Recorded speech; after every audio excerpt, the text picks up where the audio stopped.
Okay, after fiddling around with the horizon for a little while, we realized that we cannot use it as an envelope filter. Unfortunately, what the filter does on the horizon is it controls the speed of the phasering.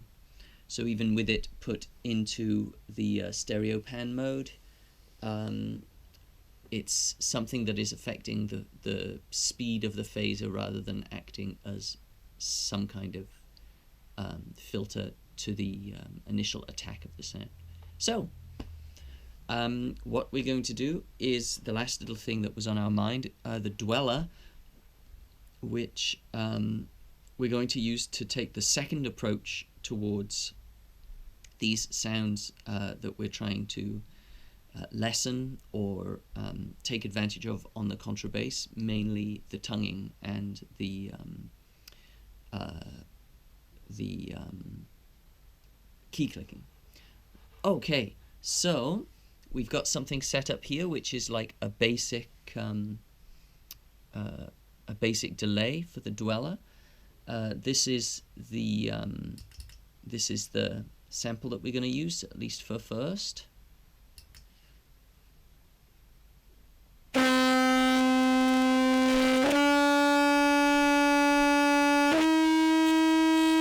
mean, you can really hear the tonguing there, especially.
So the disadvantage there is that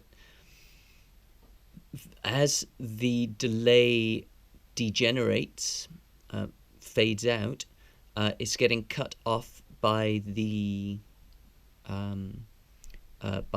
tone underneath it. So the attack sound is fading out of the what can be heard quite quickly until the underneath tone stops, and then you get quite a long bit of delay.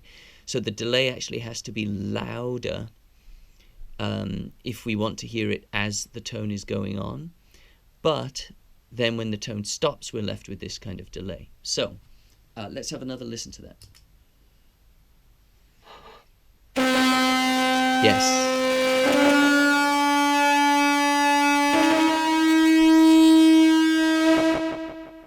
But here it sounds.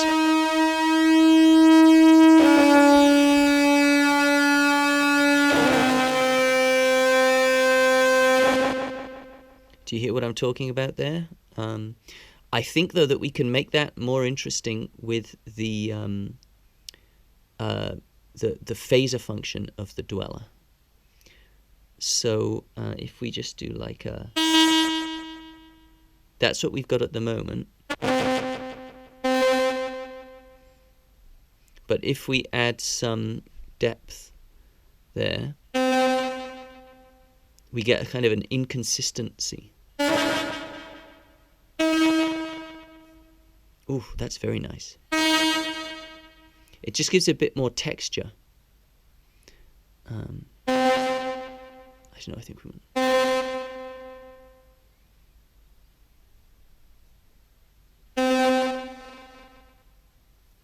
I mean, yeah, that's just lovely.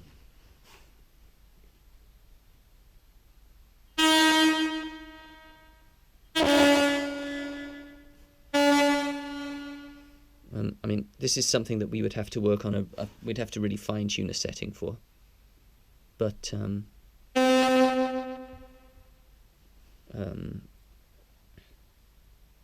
also, that was the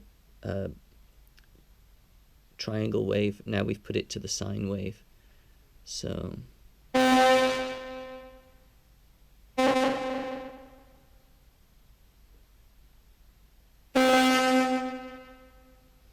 it's a little less harsh, but harsh might be nice. Yeah, I do think I quite like that. Okay, let's see how it sounds just as like a general effect with the tone going on underneath it.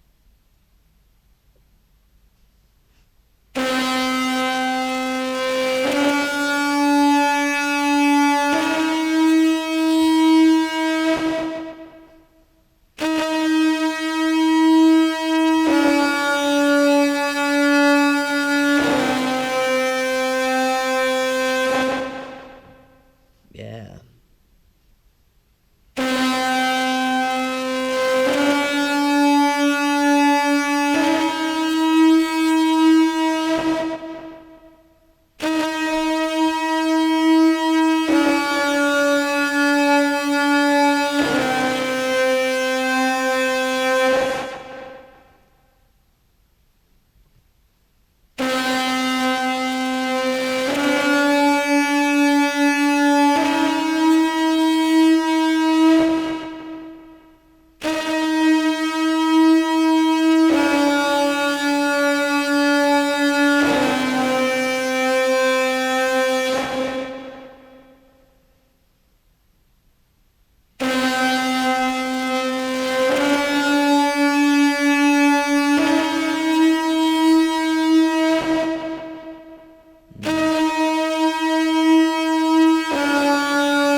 Yeah, there we go.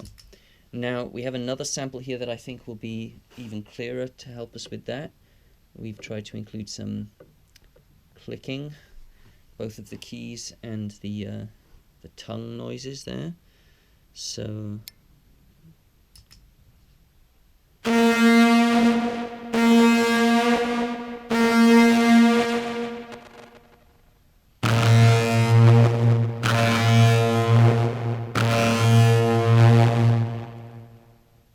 yeah.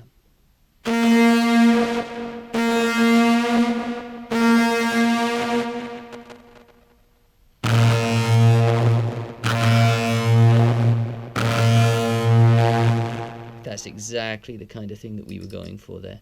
We've got one more of these kind of samples.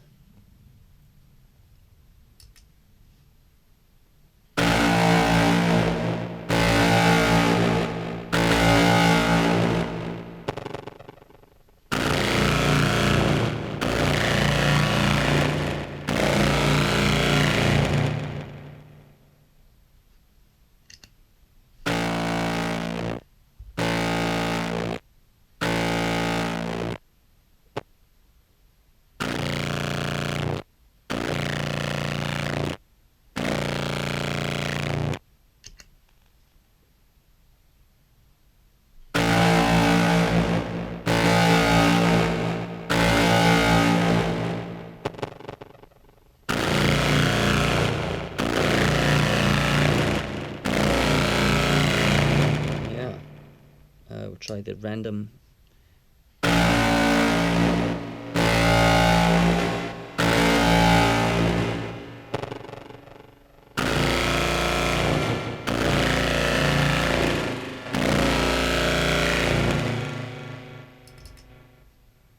Okay, well, that's really interesting and enjoyable. Oh, let's try we'll go back to that previous sample,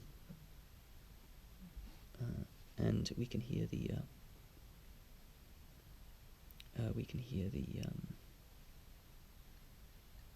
effect there. Another way to do this might be to have it in the other channel of the signal blender. No, it would have to be before the signal blender if it was going into our current fuzz setup.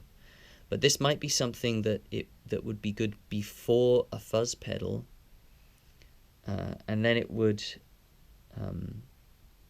basically add almost like a rhythmic element to what's being put into the fuzz. That's a really interesting idea. I really like that idea a lot. We could probably play with that sometime soon. Okay, let's hear that original sample again.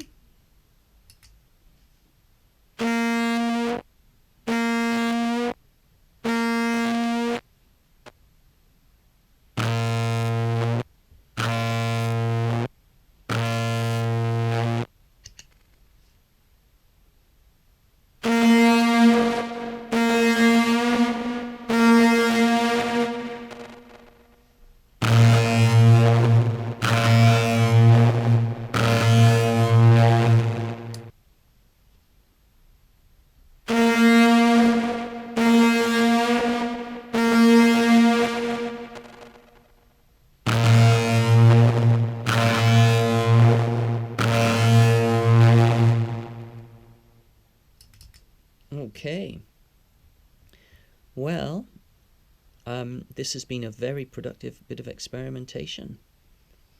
What with having a look at some compression. How about this to finish off? Let's see about the whole range. We'll do a whole range of the contrabass clarinet, and see how it sounds with the dweller. This should be the right sample.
Okay, very interesting, very very good possibilities there, and obviously there's a lot more exploring we could do with the dweller to really fine-tune that setting.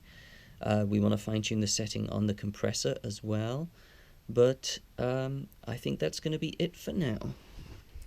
I hope this has been as interesting and enjoyable for you as for me, and thank you for sticking around. Hopefully see you next time.